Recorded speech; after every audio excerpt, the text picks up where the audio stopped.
আজকে একটি খুব ভালো আলোচনা নিয়ে আপনাদের সামনে উপস্থিত হয়েছি। আলোচনাটির বিষয়বস্তু হচ্ছে যে মঙ্গল তো নীচ, এবার তো বকরি হচ্ছে এই ডিসেম্বরের 7 তারিখে।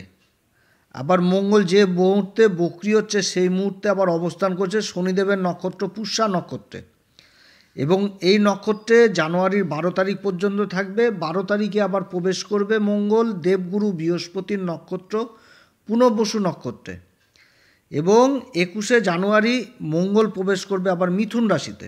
তার সাথে 24শে ফেব্রুয়ারি মঙ্গল মার্গী হবে। তো একে তো নিচ, তারপর আবার বকরি।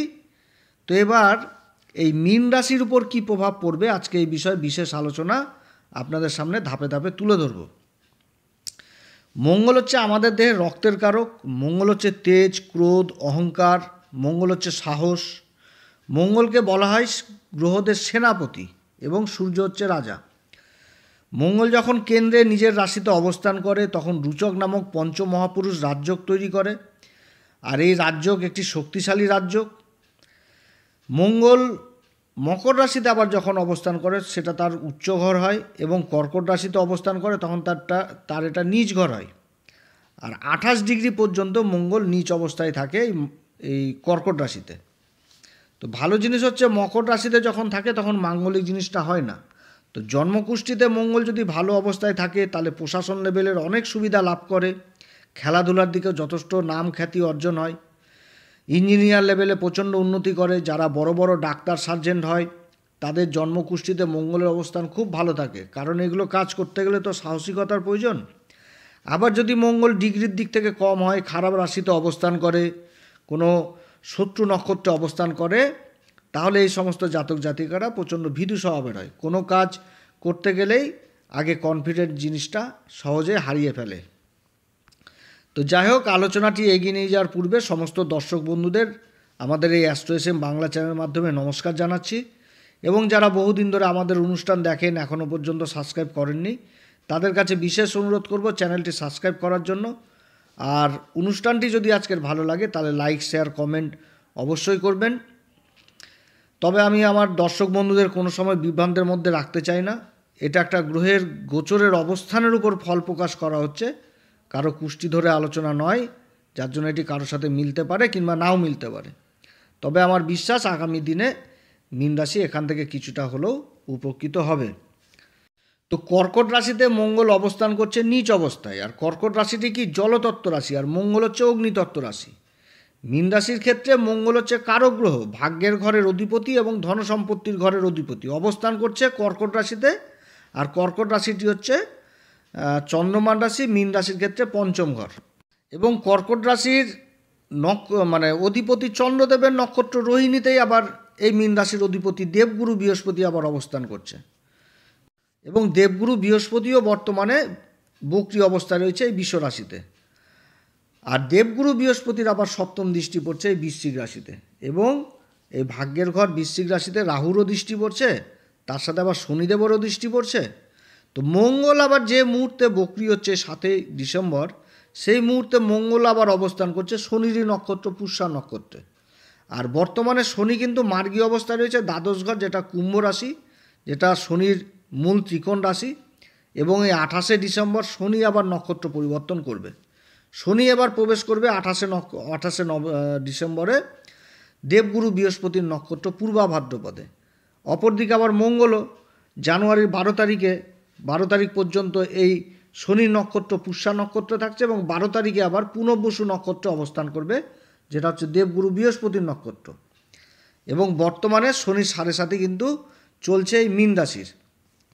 মীন রাশির আমি এর আগের প্রত্যেকটি ভিডিওতে মীন রাশির সম্পর্কে একটা কথা খুব বারবার করে বলে এসেছি, সেটা হচ্ছে রাশির উপর রাহুর অবস্থান এবং দ্বাদশ ঘরে শনির অবস্থান।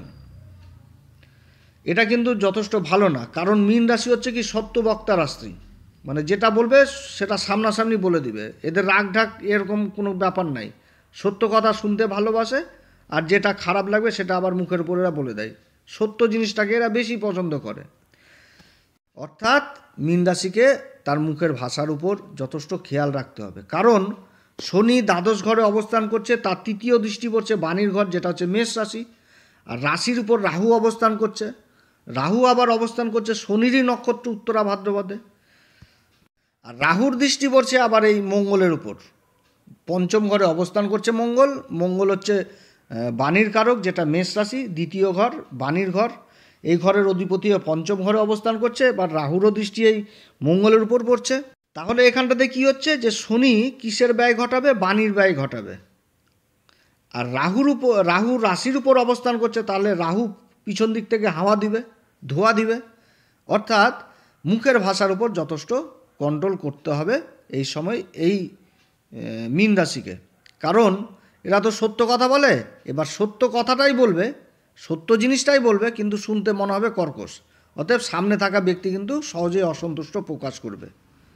আর এর আগে মঙ্গল ছিল নীচ অবস্থায়, এবার হয়ে গেছে বকরি, তাহলে কিন্তু ওর চেষ্টা বলে বৃদ্ধি পেয়ে গেল। অর্থাৎ নীচ অবস্থা আর বকরি অবস্থা, যদি রাহুর দৃষ্টিটা যদি এই মুহূর্তে মঙ্গলের উপর না থাকতো, তাহলে কি হতো? নেগেটিভ পজিটিভ হয়ে যেত, অর্থাৎ রেজাল্টটা কিন্তু যথেষ্ট ভালো আসতো। কিন্তু রাহুর দৃষ্টি পড়ে গেছে, যার জন্য এই নিজের মুখের বাণীর উপর যথেষ্ট কন্ট্রোল করতে হবে এই সময়কালে। এবং পঞ্চম ঘর থেকে আমরা সন্তানের দিকটা দেখি, তো এই অবস্থায় পিতামাতাদের কিন্তু বিশেষ দুশ্চিন্তা বাড়বে সন্তানদের প্রতি, নিজের ছেলে মেয়েদের প্রতি। ছেলে মেয়ের মুখের ভাষা খারাপ হবে, ছেলে মেয়ের দরুন পিতামাতারা দুঃখ প্রকাশ করবে, উল্টাপাল্টা ছেলেমেয়েরা চক্করে পড়বে, নেশার আসক্ত হয়ে যাবে, বেশিরভাগ সময় মোবাইলেই থাকবে, পড়াশোনাতে মন বসবে না, একটা নিজের উপর কনফিডেন্স চলে আসবে, সব পারি সব জানি এরকম একটা জিনিস আসবে, বন্ধু বান্ধবদের পাল্লায় বেশি পড়বে। অর্থাৎ একটা বাজে পরিবেশ পিতামাতারা পাবে সন্তানের দিক থেকে, সন্তানের উচ্ছৃঙ্খল জীবন যাপনের জন্য। এবং পিতামাতাদের সন্তানের জেদ পূরণ করতে নাজেহাল হবে। আর এই ব্যাপারেই কিন্তু যথেষ্ট খরচাপাতি বাড়বে এই মীন রাশির। তার সাথে প্রেম ভালোবাসার জায়গাটাও কিন্তু যথেষ্ট ভালো না, কোনো তৃতীয় ব্যক্তির দ্বারা নিজেদের মধ্যে ভুল বুঝাবুঝি এগুলো কিন্তু সম্ভাবনা থাকবে। তবে এই সমস্যা বেশি থাকবে ডিসেম্বরের 28 তারিখ পর্যন্ত, যতক্ষণ পর্যন্ত শনি নক্ষত্র পরিবর্তন করছে না। শনি তো রাহুর নক্ষত্রে মার্গী অবস্থায় রয়েছে। এবার 28শে ডিসেম্বর শনি কিন্তু অবস্থান করবে দেবগুরু বৃহস্পতির নক্ষত্র পূর্বা ভাদ্রপদে। আর দেবগুরু বৃহস্পতি বর্তমানে কিন্তু চন্দ্রদেবের নক্ষত্র রোহিণীতে অবস্থান করছে। অর্থাৎ ডিসেম্বরের 28 তারিখ হলে কিছুটা পরিবর্তন হবে মীন রাশির পক্ষে। এই সময় যে সময়টা আসবে এটা কিছুটা হলেও মীন রাশির পক্ষে থাকবে। তারপরে যখন আবার জানুয়ারির 12 তারিখ আসবে, যখন আবার এই মঙ্গল শনির নক্ষত্র পরিবর্তন করে দিবে, পুষ্যা নক্ষত্র থেকে বেরিয়ে যখন পুনর্বসু নক্ষত্রে প্রবেশ করবে, তখন কিন্তু মীন রাশির কিছুটা হলে সম্পূর্ণ প্রায় চেঞ্জ হতে থাকবে। কারণ সে সময় শনি দেবগুরু বৃহস্পতির নক্ষত্র তো অবস্থান করবে, দেবগুরু বৃহস্পতি আবার চন্দ্রদেবের নক্ষত্র অবস্থান করবে, এবং এই মঙ্গল আবার অবস্থান করবে যে দেবগুরু বৃহস্পতির নক্ষত্রে। অর্থাৎ এখানটাতে চন্দ্রমা কিন্তু যথেষ্ট বলি হয়ে গেল। তাই এই সময় মানসিক অশান্তি, মানসিক একটা টেনশন, অস্থিরতা যথেষ্ট কমে যাবে। 7.5 তো চলছে, এগুলো থাকবে, কিন্তু এটা কমে যাবে। তবে রাহুর যে দৃষ্টিটা এই মঙ্গলের ওপর পড়ছে, এর জন্য গর্ভবতী মায়েদের নিজেদের শরীর স্বাস্থ্যের দিকে যথেষ্ট খেয়াল রাখতে হবে। রক্তের মতন সমস্যা দেখা দিতে পারে, এদিকেও যথেষ্ট সাবধান। যারা ব্লাড প্রেশারের রুগী, রক্তচাপজনিত সমস্যায় ভুগছেন, তাদেরকেও যথেষ্ট সাবধানে থাকতে হবে। কারণ পঞ্চম ঘরে এই মঙ্গলের উপর রাহুর দৃষ্টি, এটা কিন্তু ভালো দৃষ্টি না। আবার মঙ্গলের কিন্তু 3টি দৃষ্টি। চতুর্থ দৃষ্টি পড়ছে অষ্টম ঘর, যেটা হচ্ছে তুলা রাশি। সপ্তম দৃষ্টি পড়ছে লাভের ঘর, যেটা হচ্ছে মকর রাশি, এইখানে মঙ্গলের উচ্চ দৃষ্টি পড়ছে। এবং অষ্টম দৃষ্টি পড়ছে দ্বাদশ ঘর, যেটা কুম্ভ রাশি, এই ঘরে আবার শনিদেব অবস্থান করছে। মঙ্গল হচ্ছে মীন রাশির ক্ষেত্রে ভাগ্যের ঘরের অধিপতি, পঞ্চম ঘরে অবস্থান করছে। অর্থাৎ ত্রিকোণের অধিপতি হয়ে ত্রিকোণে অবস্থান করছে। এই অবস্থানটা যথেষ্ট ভালো। অর্থাৎ মঙ্গল ইনকামের দিক, ইনকামের দিক যথেষ্ট ভালো ফল দিবে। কারণ পঞ্চম ঘর হচ্ছে মা লক্ষ্মীর ঘর, এই ঘর থেকে ইনকাম জিনিসটা দেখা হয়। আর চতুর্থ দৃষ্টি অষ্টম ঘরে পড়ছে, আকস্মিক ধনসম্পত্তি ইত্যাদি লাভ করাবে। যেমন শেয়ার মার্কেট, লটারি সাট্টার সাথে যারা যুক্ত রয়েছে, এ সমস্ত কাজে ইনকামের রাস্তা যথেষ্ট বৃদ্ধি পাবে। এছাড়া যারা হোটেল ব্যবসার সাথে যুক্ত রয়েছে, কোনো খাবারের প্রোডাক্টের কাজে যুক্ত রয়েছে, কোনো খাবারের ব্যবসার সাথে যুক্ত রয়েছে, তাদের জন্য যথেষ্ট ভালো।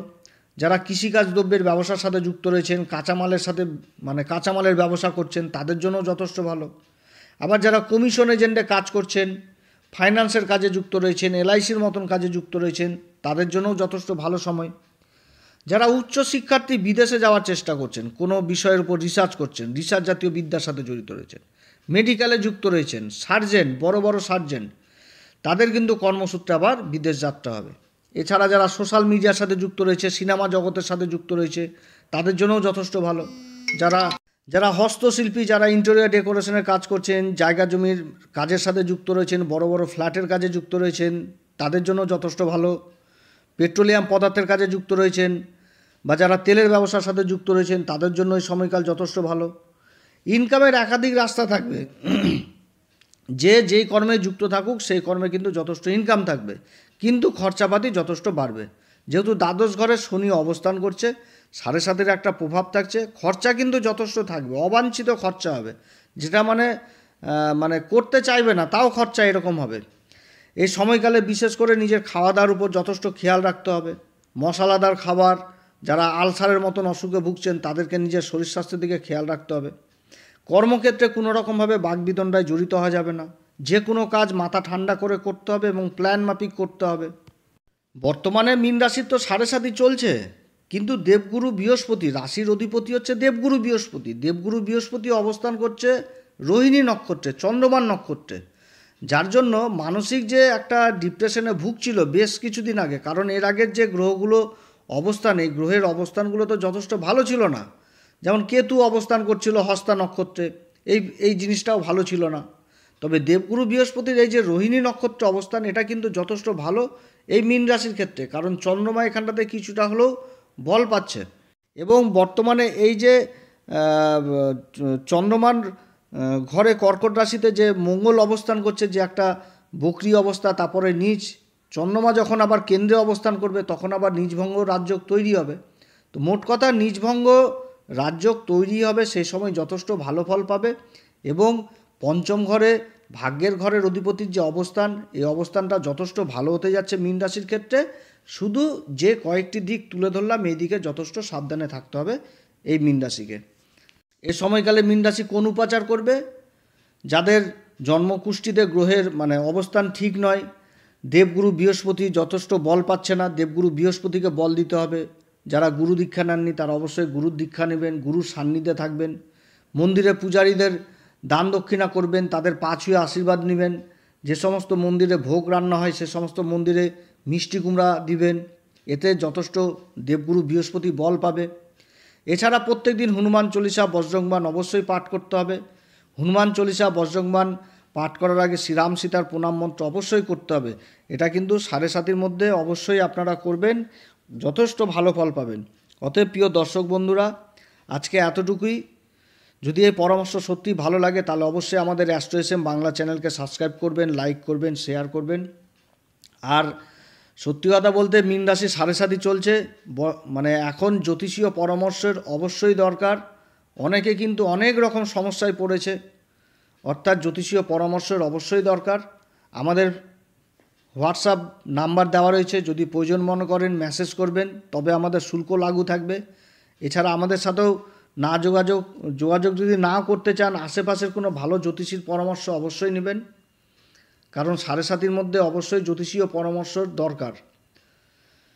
যাই হোক, আপনারা সবাই ভালো থাকেন। এরপরে আবার আসবো একটি নতুন পর্ব নিয়ে। নমস্কার, ধন্যবাদ।